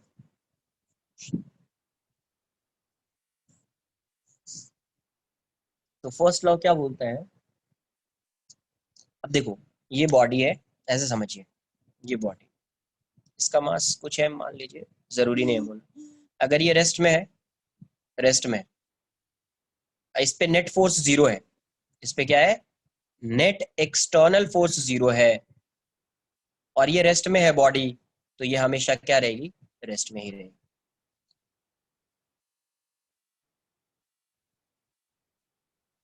यहाँ पे अब कोई बॉडी क्या है? ये यूनिफॉर्म मोशन v कांस्टेंट है। v क्या है? कांस्टेंट। इस पे क्या है? f एक्सटर्नल जीरो है। f एक्सटर्नल क्या है? जीरो है। एक्सटर्नल फोर्स इस बॉडी पे क्या है? जीरो है, बट वेलोसिटी इसकी क्या है? कांस्टेंट है। तो इसकी वेलोसिटी को कोई चेंज नहीं कर सकता है। क्यों? क्योंकि इस पे एक्सटर्नल फोर्स क्या है? जीरो है। एक्सटर्नल फोर्स जीरो होने का मतलब इसका एक्सेलरेशन भी क्या होगा? जीरो होगा। इसका एक्सेलरेशन भी क्या होगा? जीरो होगा, है ना। इसका एक्सेलरेशन जीरो होगा, मतलब इसकी वेलोसिटी क्या रहने वाली है? कांस्टेंट रहने, इसकी वेलोसिटी क्या रहने वाली है? कांस्टेंट रहने वाली। तो आप इसको ऐसे लिख सकते हैं, in the absence of net external force, net external force, an object at rest remains at rest. An object at rest remains at rest, and an object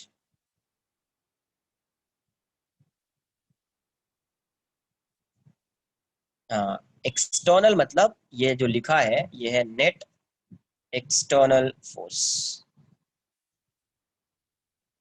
ये भी क्या है? Net external force. ऐसा नहीं कि फोर्स नहीं लग रहा होगा, फोर्स भी लग रहा होगा, but net external force zero होना चाहिए। जैसे देखो यहाँ पे, ये ब्लॉक लिया, ये फोर्स एफ लग रहा है, इस साइड फोर्स एफ लग रहा है, तो अभी इस पे नेट फोर्स क्या है? जीरो है। इसका मतलब ये थोड़ी कि एक्सटर्नल फोर्स नहीं एक्ट कर रहा है, कर रहा है, बट नेट फोर्स क्या है? जीरो है। एन ऑब्जेक्ट इन, आई बात समझ में? या बोल सकते हैं आप an external unbalanced force, an object in motion, या यूनिफॉर्म, ब्रैकेट में लिखना यूनिफॉर्म मोशन होना चाहिए, continuous in motion, in motion with constant velocity, with constant velocity.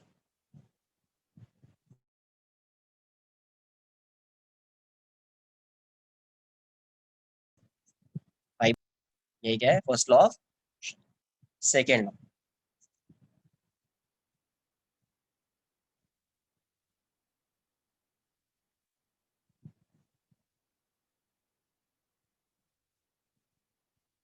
Second law of motion क्या होता है कि अगर जैसे फोर्स लगाओगे किसी भी बॉडी पे तो एक्सेलरेशन आएगा।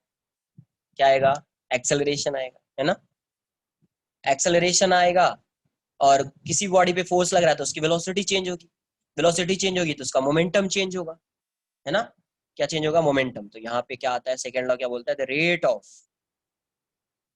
Of change of momentum, the rate of change of momentum, या लीनियर मोमेंटम बोल दीजिए आप, linear momentum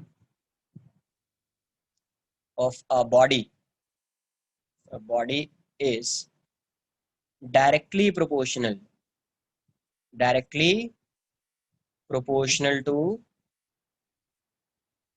to the applied force,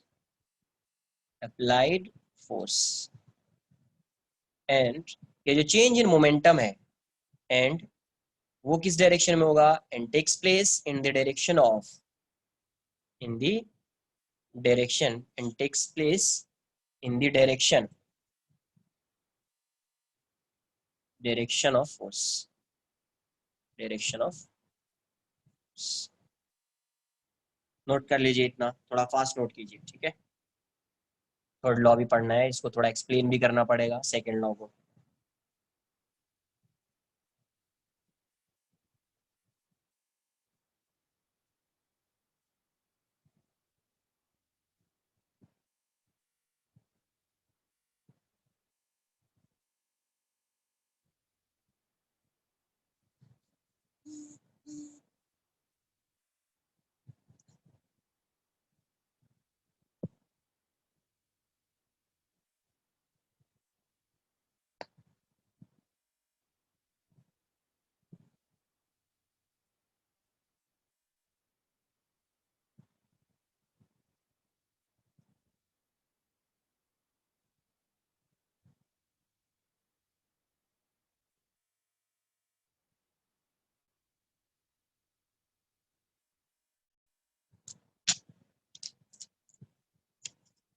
note कर लिया इसको?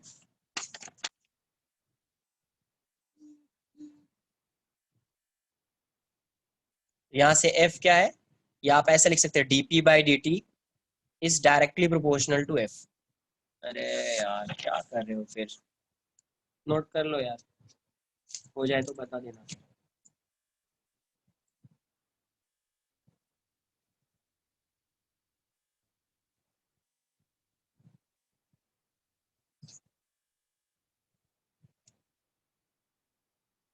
नहीं,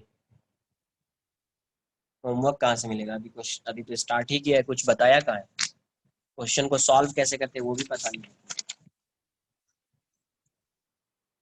dp by dt is directly proportional to F हो जाएगा। तो यहाँ से dp बाई dt जो है, प्रोपोर्शनलिटी कांस्टेंट यहाँ पे 1 आता है। क्या आता है?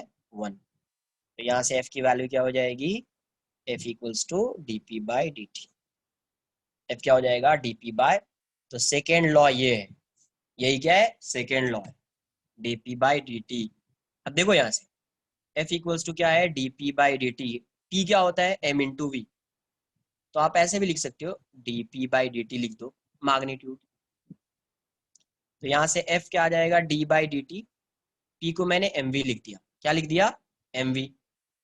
तो ये कितना हो जाएगा, F इक्वल्स टू m, देखो यहाँ से u इंटू वी का फॉर्म है, ये किसका फॉर्म है, u into v, dv by dt plus v dm by dt, v dm by dt। तो नेट फोर्स तो आपका ये होगा, ये आएगा इफ वेक्टर के फॉर्म में ही लिख सकते हो, ज्यादा बेटर है। अब देखो इफ m इज कांस्टेंट, हमेशा नहीं होगा, हमेशा नहीं होगा। If m is constant then dm by dt would be 0। तो ये वाला टर्म क्या हो जाएगा आपका, 0 हो जाएगा। ये वाला टर्म क्या हो जाएगा, 0 हो जाएगा। वैसे देखो ये f है तो ये पूरा फोर्स है, ये भी फोर्स है और ये भी फोर्स है। इस फोर्स को बोलते हैं थ्रस्ट फोर्स। आगे चलकर पढ़ेंगे, सिर्फ अभी जान लेते हैं। थ्रस्ट फोर्स FTH, इसकी वैल्यू क्या होगी, V dm by dt। V dm, ये रिलेटिव वेलोसिटी होता है, V जो होता है रिलेटिव। सिर्फ इतना फॉर्मूला जान लेंगे, आगे कुछ नहीं। ये कब आएगा, जब मास वेरिएबल होगा तब, जब मास वेरिएबल होगा तब। तो हेंस F की वैल्यू क्या हो गई आपको, m into dv by dt। dv by dt क्या होता है आपका, F equals to m into a। F क्या है यहाँ से, F is always parallel to a। जिस डायरेक्शन में फोर्स होगा उसी डायरेक्शन में एक्सेलरेशन होगा, क्योंकि मास जो है वो क्या होता है, mass can't be negative, mass can't be negative, है ना। नोट कर लीजिए इतना पहले आप।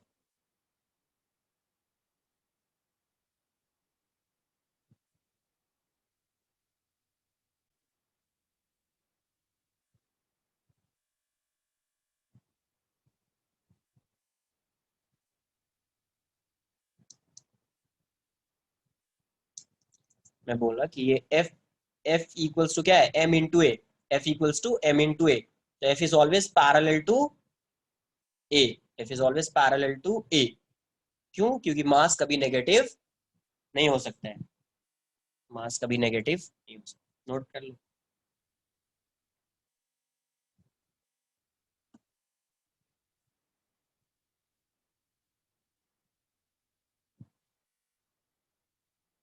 रुको एक मिनट वेट करो थोड़ा, नोट करने दो बाकी सब।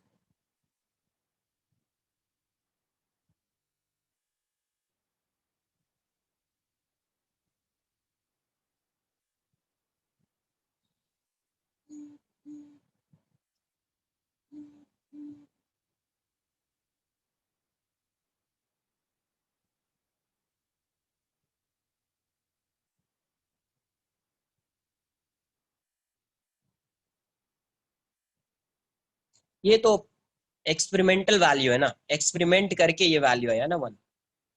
इसको प्रूफ नहीं कर पाएंगे अपन अभी, है ना।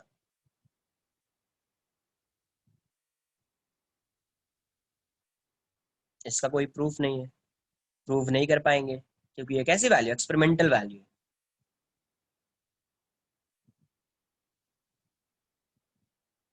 डिफरेंट टाइम के लिए वेलोसिटी देख लीजिए, वेलोसिटी देखेंगे वहां से फोर्स आएगा, चेंज इन एक्सेलरेशन, मतलब वेलोसिटी आएगा तो फोर्स आएगा, फिर उसको ऑब्जर्व करके आ जाएगा कि वो हमेशा वन आता है।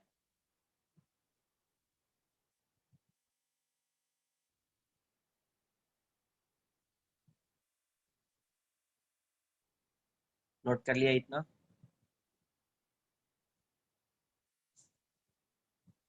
अरे यार, कर लो नोट।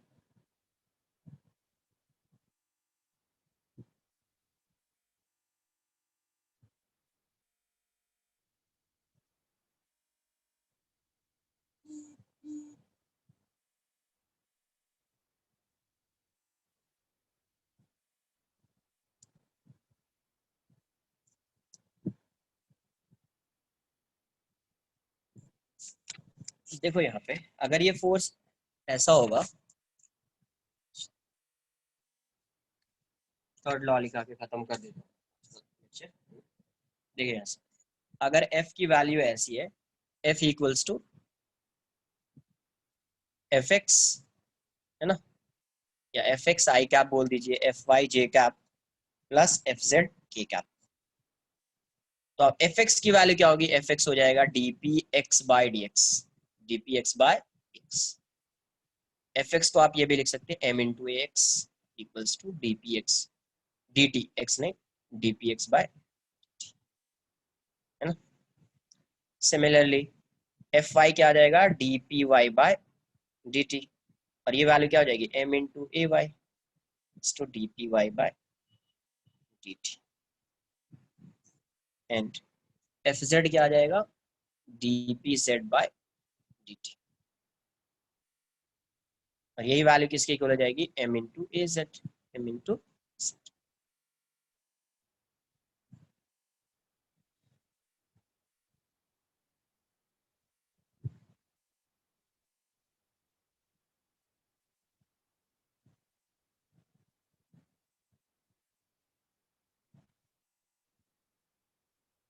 आई बात समझ में।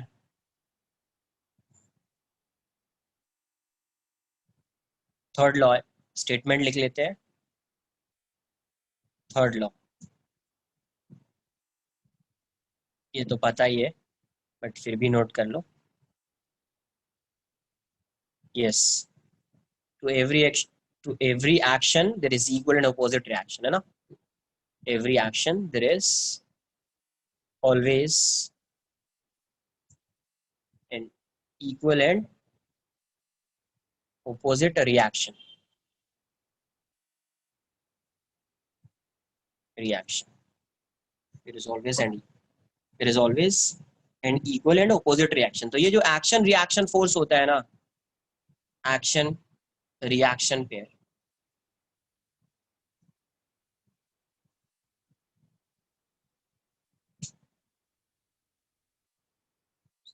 है ना। तो ये दो फोर्स जो होता है act on two different bodies, on two different bodies, एक बॉडी पे ये कभी नहीं लगता है, to different bodies,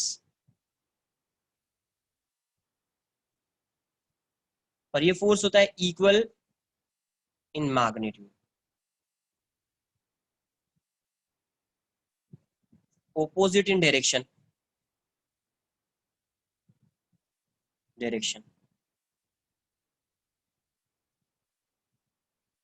act along the line joining between them।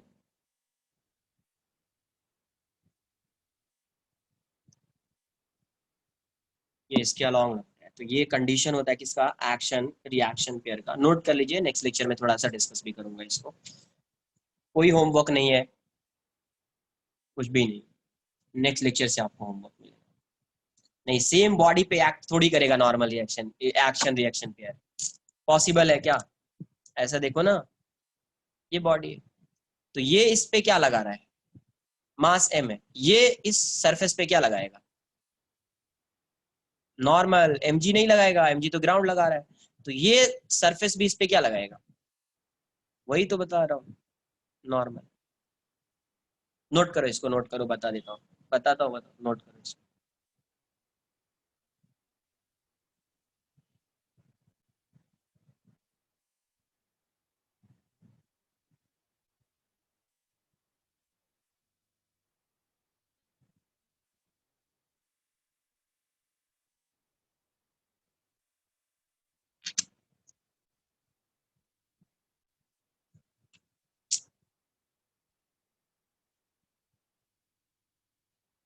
अरे नोट तो करो एक बार, नोट किया नहीं सर, क्या है।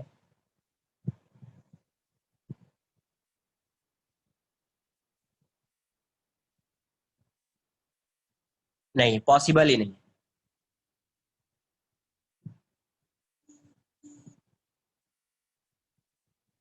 Acts along the line joining between them, possible ही नहीं है। एक ऑब्जेक्ट पे लगेगा तो वो एक्शन रिएक्शन फोर्स होगा ही नहीं, बताता हूँ नहीं कैसे होगा।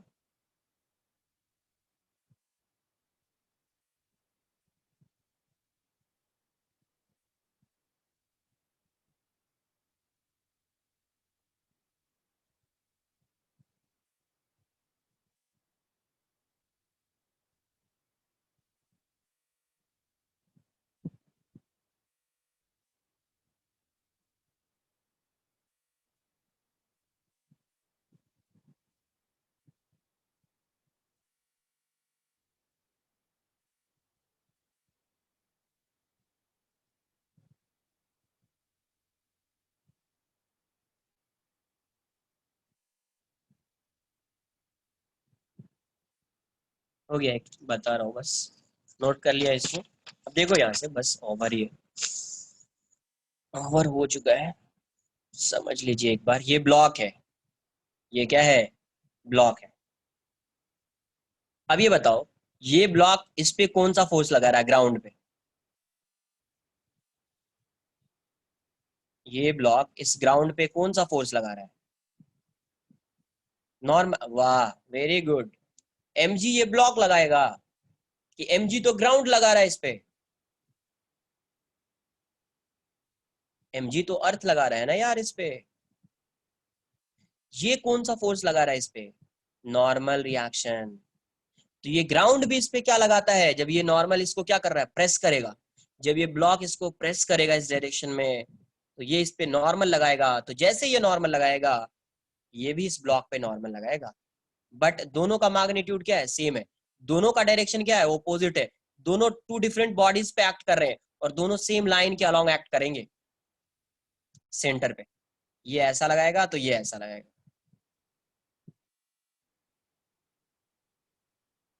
आई बात समझ में कुछ?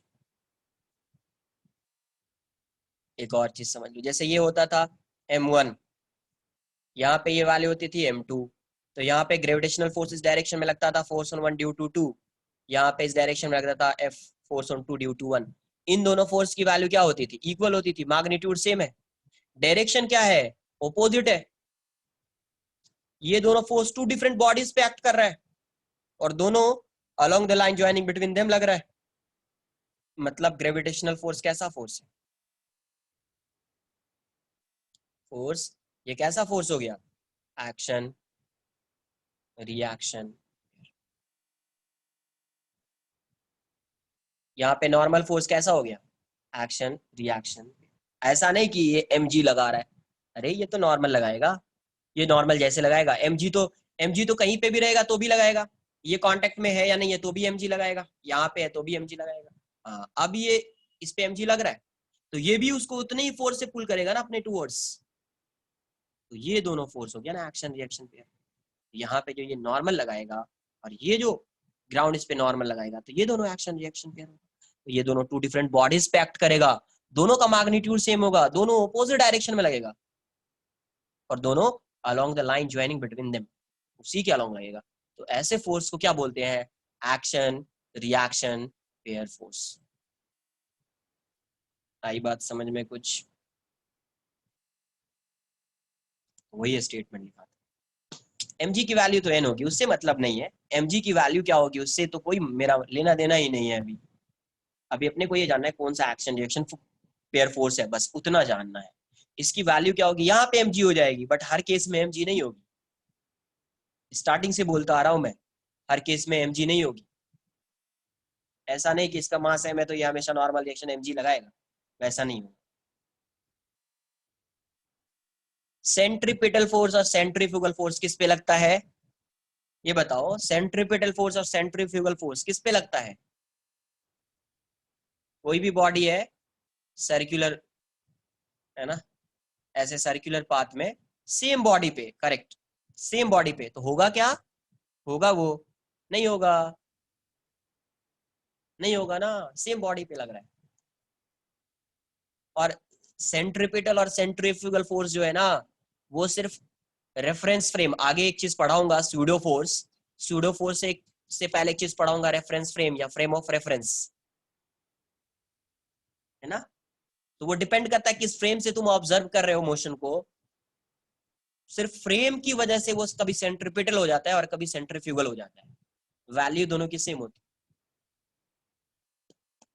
ठीक है। तो टू डिफरेंट बॉडीज पे एक्ट करना चाहिए, दोनों का मैग्नीट्यूड सेम होना चाहिए, दोनों का डायरेक्शन ऑपोजिट होना चाहिए, और दोनों एक ही लाइन के अलोंग एक्ट करना चाहिए, तभी आप बोलेंगे उस फोर्स को वो action reaction pair force. Note कर लिया इसको। आज का लेक्चर यहीं पे एंड करते, बहुत ज्यादा टाइम हो गया ना। हाँ ठीक है, बोल देता हूँ मैं, ये तुमने सही रिमाइंडर दिया है मुझे, मैं बोल देता हूँ। तुम लोग भी बोलना एक बार, बट मैं भी बोल देता हूँ। क्वेश्चन नंबर कौन सा था, 18th 17th 16th। ठीक है, अरे आ गए तो उससे क्या है, फिर भी सब आ गए क्या इतना जल्दी? चलो ठीक है, आ गए तो आ गए, भी कुछ नहीं कर सकते फिर, बट मैं बोल देता हूँ। ठीक है, चलो बाय बाय।